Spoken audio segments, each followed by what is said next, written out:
Okay, so the patient who was interviewed for the health history and health assessment was a current everyday cigarette smoker. So the topic of this educational video is going to be on cigarette smoking cessation, the risks associated with it, and how to stop. So cigarette smoking is a chronic disorder. It is often a relapsing disorder, and so it usually requires repeated interventions and long-term support. So it's going to need a couple of different ways, It's not so straight and narrow. People often want to quit and then just aren't successful. But there are a lot of risks associated with cigarette smoking. Cigarette smoking is the leading cause of preventable death in the US, causing about 1 in 5 deaths in the US, or it's around 480,000 per year.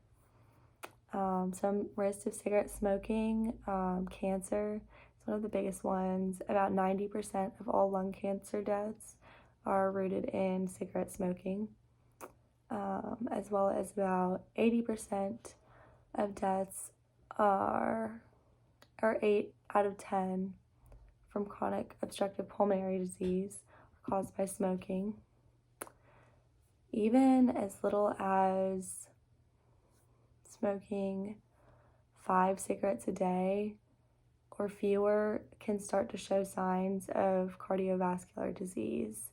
So it's definitely very serious. It can also cause a stroke. This occurs when a clot blocks the blood flow to part of your brain. So that is a very serious issue that can happen.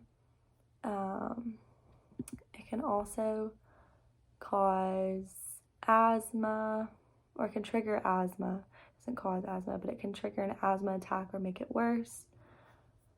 It can also cause cancer in other places in the body, as well as your bladder, and your cervix, your colon or your rectum, esophagus, kidney, and ureter. So those are all very serious conditions. So quitting smoking is a hard thing to do, and it usually requires multiple tries. There are proven treatments, however, that can help.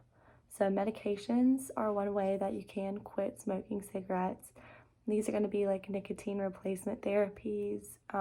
Things like a nicotine patch or nicotine gums are another thing that can slowly help you kind of taper off of nicotine so that you don't stop all at once. Another would be to call a Quitline coach. One of those resources is going to be to call 1-800-QUIT-NOW, and that'll set you directly up to a Quitline. And the biggest thing is you want to make a plan, find a support system. These are things that you can't go about just on your own. You're going to need to have help in order to do this. So quitting smoking is one of the biggest actions that people can do to improve their health. Regardless of your age or how long you've been smoking, quitting is always a good idea and is always going to better improve your health. It's going to enhance your quality of life, and it can reduce the risk of premature death and can add as much as 10 years towards your life expectancy. Quitting smoking is going to reduce the risk for many adverse health effects. It's going to include poor reproductive health, COPD, cancer, cardiovascular diseases, things like that. So people already diagnosed with coronary heart disease or COPD, quitting smoking is going to significantly reduce those effects, and it's going to help you long term.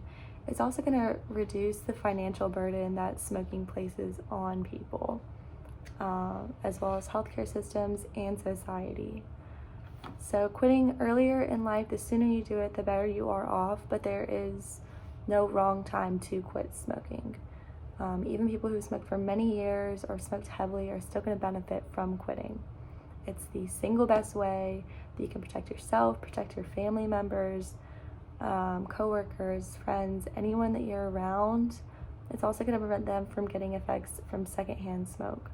So you don't want to put yourself at risk, and you don't want to put others at risk.